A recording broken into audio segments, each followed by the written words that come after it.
In the wee morning hours one Sunday in November of 2015, then 17-year-old Pearl Moen threw on her black leather jacket, grabbed a large knife, and left the home she shared with her mother in Austin, Texas.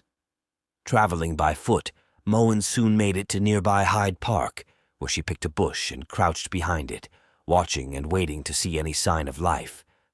Moen hadn't come with a specific target in mind, but when Moen happened to see Katie exit her date's apartment and lay down on a blanket in hope of glimpsing the beautiful sunrise, that's when Moen knew exactly who her victim was going to be. As the 23-year-old lay there, while she waited for her date to come out and join her, she dared to close her eyes for only a few moments to let the peaceful feeling sink in. Except that Moen would see this moment of vulnerability and take it as her cue to pounce.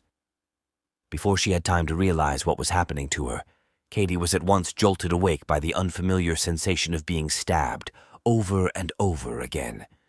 The young nurse shrieked in alarm as she tried to fight her assailant off. In that moment, her eyes made contact with those of her attacker, and she would be sickened to see that Moen, even as she continued to plunge her knife into Katie's body repeatedly, was smiling broadly from ear to ear. Eventually, believing she'd left the woman for dead, Moen ceased her attack and fled the scene. Just as quickly as she'd appeared, the mysterious teen girl with the crazed look in her eyes was gone. A nurse by trade, Katie would tend to her wounds the best she could while she waited for an ambulance to arrive. Unbeknownst to Moen at the time, Katie would end up surviving the vicious attack, and so that night, after returning to her mother's home, the sadistic teenage girl pulled out her diary, and she penned the following chilling entry. I stabbed an innocent woman to death earlier today. Technically yesterday, since it's 1 a.m. It was absolutely fantastic. Murder gives me a high unlike any other. It feels like this crisp unreality, flashing and sparkling, adrenaline and shock, fight or flight mode. How do I even go about describing it? The whole thing was unreal. I'm so proud of myself. I stabbed her like 20 times, maybe more. I wasn't counting. She screamed and grabbed at me, saying, "What the fuck? Help. Leave." For now, I should explain why. Other than the fact that I'm a homicidal psychopath. I have a deep hatred towards people right now. Yesterday, I lost my other gold ring. I've worn all my life on a chain around my neck, as it was ripped off by a girl I was murdering. Fate is weird. In addition to the disturbing prose, Moen had made several sketches depicting her random attack on the innocent stranger. Moen would end up close in her approximation, as Katie would need to be treated for a total of 21 stab wounds. Some might consider her survival miraculous, seeing she'd been left with a collapsed lung, clipped muscles, and what Cosmo calls extensive nerve and tendon damage. Now, determined to see her attacker behind bars, the young nurse gave detectives a detailed description of Moen, and flyers subsequently went up around the area.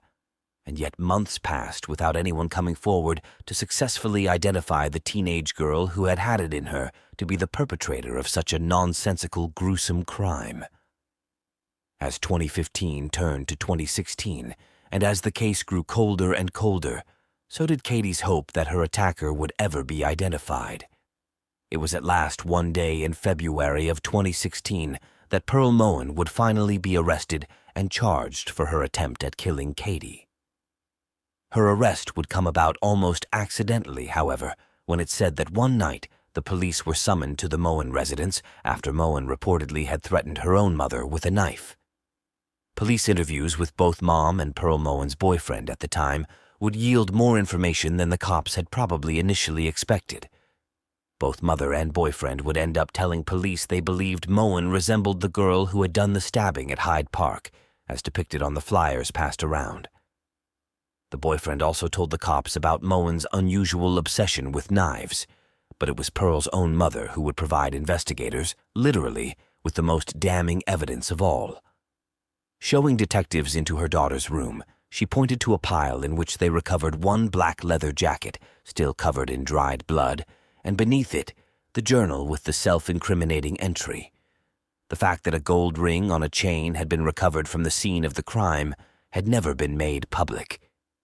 It was thus something that only the suspect, or someone close to the suspect, would ever know. Subsequently charged and brought before a judge, Moen was sentenced to the allowed maximum of 15 years in prison. Except there was one pesky little caveat. Due to a strange Texas statute, it would be only 6 short months before Moen was already up for parole. Denied parole her first time around, it's still a bit scary to think that the girl might be let out on a future date not far from now. Although HIPAA laws prevent us from knowing what her diagnoses and treatments entail, an article in the Austin Chronicle did confirm that Moen was last seen getting mental health treatment at a facility in Gatesville, about an hour away from Georgetown. Speaking of troubled 17-year-old females who like knives and live with their mothers, next up we've got the unnerving story of Eliza Wasni. It was the early morning hours just following Labor Day in 2017 when 16-year-old Eliza Wasni, a native of Illinois, was for whatever reason wandering the streets of town alone. In spite of it being against the company's rules to catch an Uber ride if you're a minor, that night the underage teen girl would have no problem doing so, not once, but, come by the end of the night, a total of 3 times without incident. Wasni's first Uber driver would take her to the outskirts of town, all the way to a train station to be exact. After walking around the train station rather aimlessly, Wasni would catch her second Uber of the night. This time, she had her driver drop her off at a 24-hour Walmart in the small Illinois suburb of Skokie. If Wasni appeared to lack purpose before, a witness who saw her at Walmart late that night would claim to have observed quite the opposite. According to the disturbed witness, Wasni appeared like a woman on a mission as she brazenly walked up to a display and helped herself both to a machete and a hunting knife. Then, just as gutsily, Wasni proceeded to walk straight toward the exit and out the door, leaving at least a half-dozen employees merely watching and gawking at her through the glass door. This group of employees included store managers as well as a security guard, and yet, rather than do anything to try and stop her, or at least phone the cops afterward, they just stood there and watched the teen girl disappear into the night. CCTV captured Wasni as she left the store looking smug, her new machete in one hand and her knife in the other. It wasn't long before Eliza reached the busy street and used her phone to arrange for her third and final Uber of the night. She was soon picked up by Grant Nelson, a server in his 30s who moonlighted as an Uber driver in the hopes of making a bit of extra cash. By all accounts, Grant Nelson was nothing short of a stand-up guy equipped with a heart of pure gold. He's the type of guy who probably would never in a million years suspect that the ordinary-looking teen girl in his back seat had wildly sinister intentions. It wasn't even a minute into the ride that Eliza began her attack on the random and innocent driver. Seated directly behind Nelson, Wasni leaned forward in her seat and began brutally slashing away at Mr. Nelson with both the machete and the knife. The only way for Nelson to escape his attacker was to stop his car in the middle of the road and take off on foot, leaving the car still running. Losing a lot of blood at a rapid rate, Nelson was becoming weaker by the minute. Nonetheless, he managed to drag his body to the closest condominium complex he saw. Witnesses who lived at the condos heard him crying out for help, shouting out in fear that he was going to die. Several people would end up calling 911, and cops would be quick to locate him. Following an 8-foot-wide trail of blood, first responders found Nelson collapsed in the yard at the condo complex. Even though he was alert when medics arrived, Grant Nelson's body would eventually give up on him, and the young man would sadly die. But this was not before Nelson managed to give first responders a name and description of the young teen who had done this to him. Eliza would be located shortly thereafter, hiding behind a different apartment complex not too far away from the place she'd left Nelson's car after driving it by accident into a median. Having removed her blood-soaked Cubs shirt, Wasni sat there in only her bra and leggings, still clutching both her bloody weapons in her hands. She also seemed to have lapsed into some sort of a catatonic state because she wouldn't utter one word to the police, even when they asked her a question. But even worse, when they demanded that she drop her weapons, Eliza remained unresponsive. After several warnings and continued refusal to surrender the knife and machete, the cops had no choice but to tase her.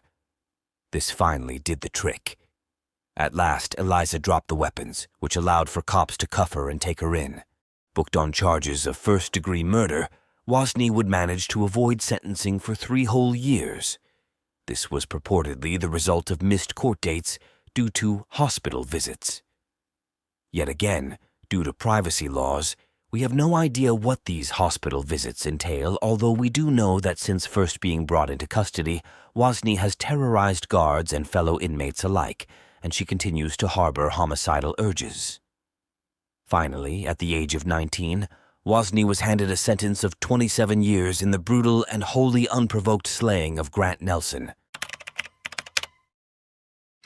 The thing about a lot of teen girls, even crazy teen girls that like stabbing people, is that a lot of them seem to love keeping diaries. We already had a look at one stab-happy 17-year-old fuck-up who would have probably gotten away with her crime were it not for her own incriminating journal entry. But now let's have a look at another unsettling entry written by a 15-year-old Alyssa Bustamante. In Bustamante's own words, investigators would come across the following unnerving entry. I just fucking killed someone. I strangled them and slit their throat and stabbed them. Now they're dead. I don't know how to feel ATM. Later on, Bustamante would add, It was amazing. As soon as you get over the oh my god, I can't do this feeling. It's pretty enjoyable. I'm kind of nervous and shaky though right now. Okay, I gotta go to church now. Haha. The quote-unquote person Bustamante is heard referring to is, sadly, her very own neighbor, a 9-year-old girl by the name of Elizabeth Olton.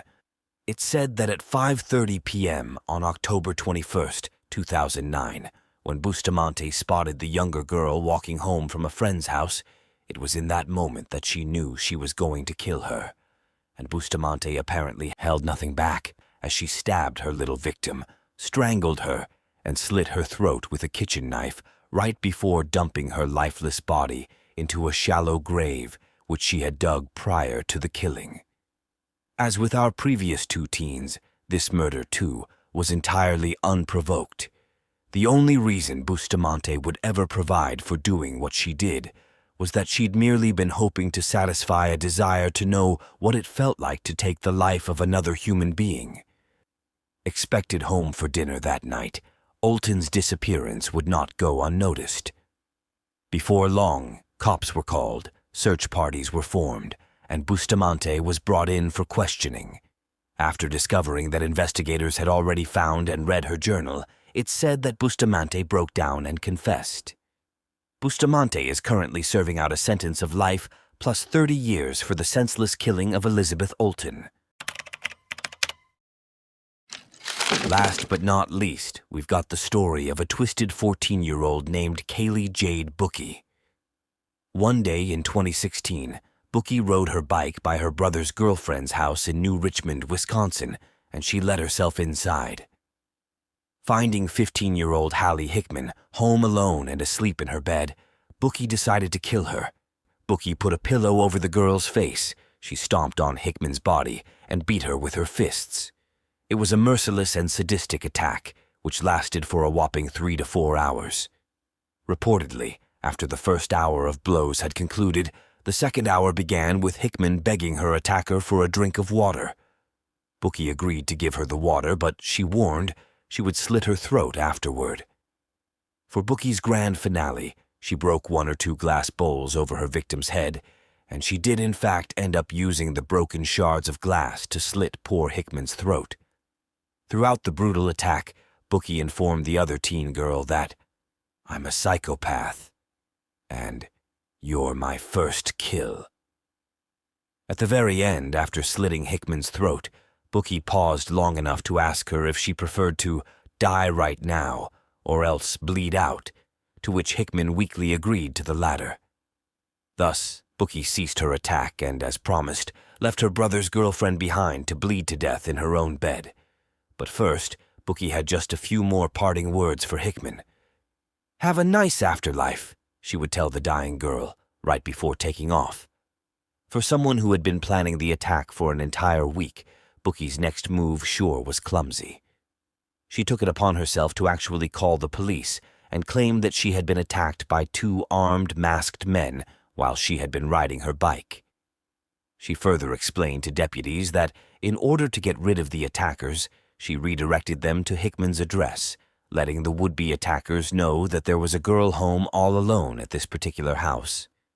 I think I'm pretty safe in assuming that nobody bought this laughably implausible story. What it did do, however, was send police straight over to Hickman's house to investigate. The scene the cops came across would leave them speechless. The 15-year-old girl was hardly recognizable, and had they not gotten there when they did, she likely would not have survived.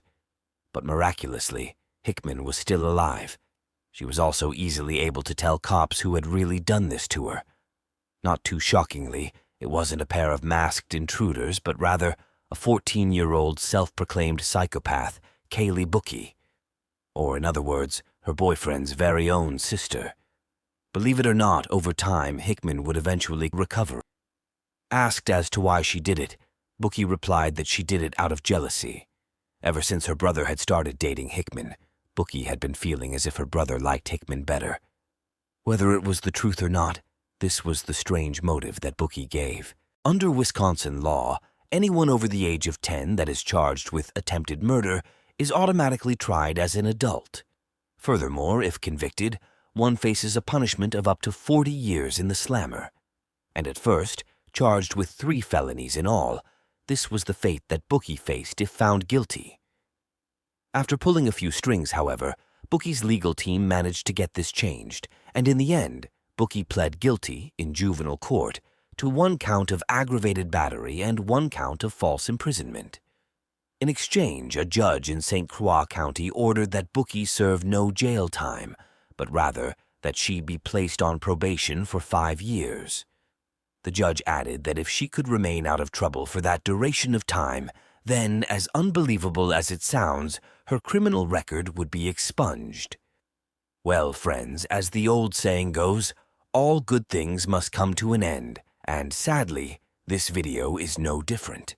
Please don't forget to hit the like button if you liked the video, and hit subscribe if you want to see more of the same. I'll be seeing you for another video soon. In the meantime, as always, stay safe.